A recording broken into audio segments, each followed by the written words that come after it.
बातमी धाराशिव मधून आहे। धाराशिव मध्ये एनडीआरएफला बोलवण्यात आले। भूम परंडा तालुक्यात 48 लोक अडकलेले आहेत। हेलिकॉप्टरने नागरिकांना सुरक्षित स्थळी हलवण्यात आले। लाख गावात 12 लोक अडकले।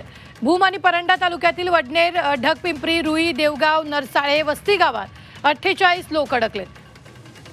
एनडीआरएफला पाचारण करण्यात आले। तर नाशिकवरून आर्मीचं हेलिकॉप्टर त्यांना सुरक्षित स्थळी हलवण्याचं काम सुरू करण्यात आले। लाख गावात 12 लोक अडकले होते। त्यांना धाराशिव जिल्हा टीमनं सुरक्षित स्थळी हलवलं। विभागीय आयुक्त कार्यालयानं ही माहिती दिली आहे।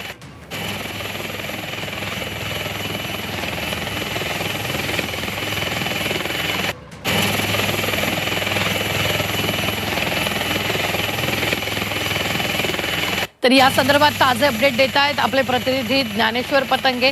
ज्ञानेश्वर, धाराशिव मध्ये एनडीआरएफची टीम दाखल झालेली आहे। रुबीना, अगदी धाराशिव मध्ये पावसानं खरं तर हाहाकार केलेला आपल्याला पाहायला मिळतोय। कारण रात्रभर पाऊस झाला। प्राधान्यानं भूम आणि परंडा या भागात प्रचंड पाऊस झाला। अनेक गावांमध्ये पुराचं पाणी शिरलेलं आहे। गावांचा संपर्क तुटलेला आहे।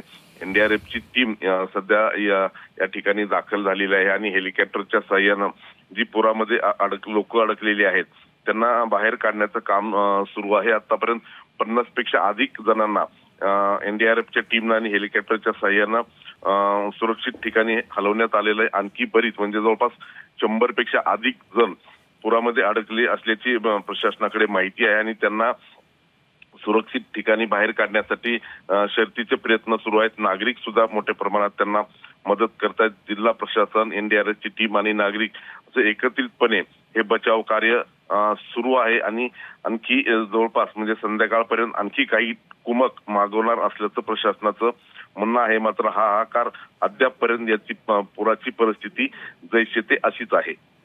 निश्चित धन्यवाद ज्ञानेश्वर ताजे अपडेट देण्यासाठी। मात्र आत्ताच्या क्षणाची सगळ्यात मोठी बातमी आपण पाहतोय ती म्हणजेच हेलिकॉप्टरनं नागरिकांना सुरक्षित स्थळी हलवण्यात येतंय।